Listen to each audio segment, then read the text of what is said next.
خواجہ غریب نواز ارشاد فرماتے ہیں، خواجہ غریب نواز ارشاد فرماتے ہیں اس وقت تک جنت میں داخل نہیں ہوں گا۔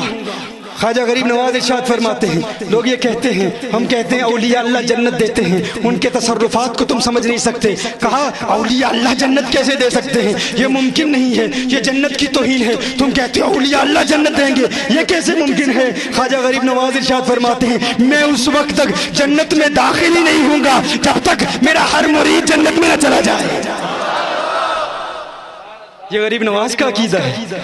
بھائی ان کی ولایت پر تو اجماع ہے نا، سب ان کو ولی مانتے ہیں، غوث اعظم کو سب ولی مانتے ہیں، تو غریب نواز کا عقیدہ یہ ہے کہ وہ جنت دے سکتے ہیں، وہ جنت دیتے ہیں۔ یہ تو صحیح بخاری کی حدیث ہے۔ میرے آقا صلی اللہ علیہ وسلم نے ارشاد فرمایا قیامت کے روز جب لوگ جنت میں جا چکے ہوں گے، جہنم میں جا چکے ہوں گے، کچھ اولیاء اللہ، کچھ اللہ کے پیارے، کچھ مومنین اللہ کی بارگاہ میں عرض کریں گے مولا اخواننا كانوا يصلون معنا ويحجون معنا وَيَسُومُونَ مَعَنَا فَأَدْخَلْتَهُمُ النَّارِ۔ مولا یہ ہمارے پیارے ہیں، یہ ہم سے محبت فرمانے والے تھے، محبت کرنے والے تھے، ہم سے پیار کرتے تھے، مولا ہم سے محبت کرتے تھے، ہماری سنگت میں رہتے تھے، ہماری محفلوں میں آتے تھے، ہم کہیں سری نگر شہر میں آ جاؤ وہاں آ جاتے تھے، وہاں کینسل ہو جائے یہاں آ جاؤ یہاں آ جاتے تھے، مولا ہر بات مانتے تھے، ہمارے ساتھ حج پر بھی جاتے تھے، عمرے پر بھی جاتے تھے، سفر بھی کرتے تھے، جب بھی کوئی کال دیں تو لبیک کہتے تھے، جب بھی ہم پکاریں تو کہتے تھے جوانیاں لٹائیں گے،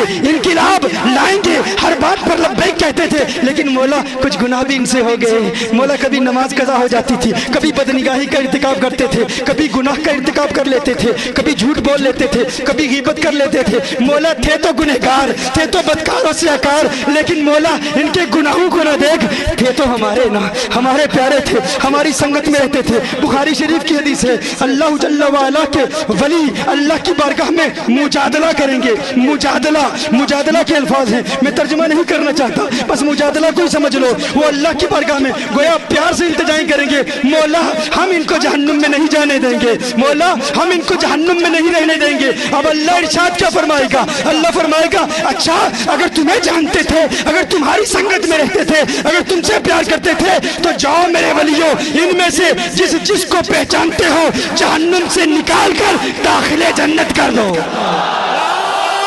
انہیں اجازت ملے گی۔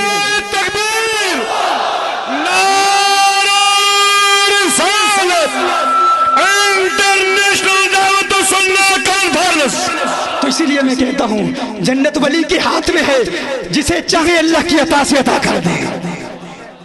کچھ لوگ کہتے ہیں کہ یہ تو جنت کی توہین ہو گئی، بھائی ولی کے ہاتھ میں جنت ہے، یہ کیسے کہہ سکتے ہو؟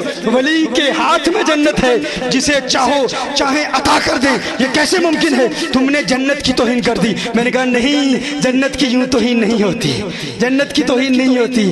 ارے تم یہ تو کہتے ہو نا کہ جنت ماں کے قدموں میں ہے، یہ تو ہر کوئی کہتا ہے نا کہ جنت ماں کے قدموں میں ہے۔ اب بتاؤ اگر کسی کی ماں گنہگار ہے، اگر کسی کی ماں گنہگار ہے، ماں گنہگار ہے، نہ نماز پڑھتی ہے، نہ روزہ رکھتی ہے، نہ عبادت کرتی ہے، بتاؤ ایک بیٹے کے لیے اس کی گنہگار ماں کے پاؤں میں جنت ہے کہ نہیں؟ ہاں ہر بندہ اس کو تسلیم کرے گا نا۔ ایک بیٹے کے لیے اس کی گنہگار ماں کے قدموں میں اگر جنت ہو سکتی ہے تو ایک مرید کے لیے اس کے کامل مرشد کے ہاتھوں میں جنت کیوں نہیں ہو سکتی؟ تو جنت اللہ کے ولیوں کے صدقے اللہ جل وعلا عطا فرماتا ہے۔